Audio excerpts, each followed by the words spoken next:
Praise the lord. అందరికీ యేసుక్రీస్తు నామమున వందనములు. ఈరోజు అంశం ఎబ్బేజు ప్రార్థన. బైబిల్ గ్రంథంలో ఎబ్బేజు ప్రార్థనకు ఒక ప్రత్యేకమైన గుర్తింపు ఉంది. ఎబ్బేజు అనగా వేదన అని అర్థము. వేదన పడి ఇతన్ని కంటినని అతని తల్లి అతనికి ఎబ్బేజు అని పేరు పెట్టెను. అయినా ఏ మాత్రం నిరాశపడక విశ్వాసంతో దేవుని వైపు తిరిగాడు, దేవుని ప్రేమించాడు, ప్రార్థించాడు.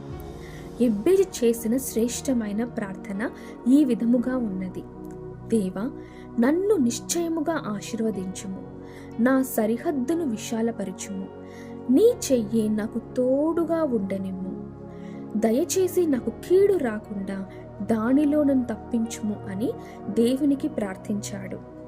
కేవలం 4 మాటల్లో దేవునికి తనను తాను విన్నవించుకున్నాడు. దేవాది దేవుడు పరిశుద్ధ గ్రంథంలో ఎబ్బేజు జీవిత చరిత్రను వ్రాయించలేదు, కానీ ఎబ్బేజు చేసిన ప్రార్థనను మాత్రం వ్రాయించాడు. దీనిని బట్టి ఎబ్బేజు గొప్ప విశ్వాస ప్రార్థన పరుడు అని అర్థమవుతుంది. దేవుడు ఎబ్బేజు చేసిన ప్రార్థనని ఆలకించి అతని మనవి చేసిన దానిని అతనికి దయచేసి తన సహోదరులందరికంటే ఘనము పొందిన వాడయ్యుండెను అని సాక్ష్యం కూడా పొందాడు. కాబట్టి మనమందరం కూడా ఎబ్బేజు వలె శ్రేష్టమైన ప్రార్థనను చేదుము గాక.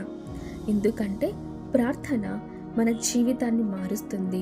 ప్రార్థన మన దేవునితో కనెక్ట్ చేపిస్తుంది. ప్రార్థన సమస్తాన్ని సాధిస్తుంది. కాబట్టి మనమందరం కూడా విశ్వాస హృదయంతో, విశ్వాసంతో దేవునికి ఎల్లప్పుడూ ప్రార్థించి సందేహించకుండా అన్నిటినీ పొందుకొందుము గాక.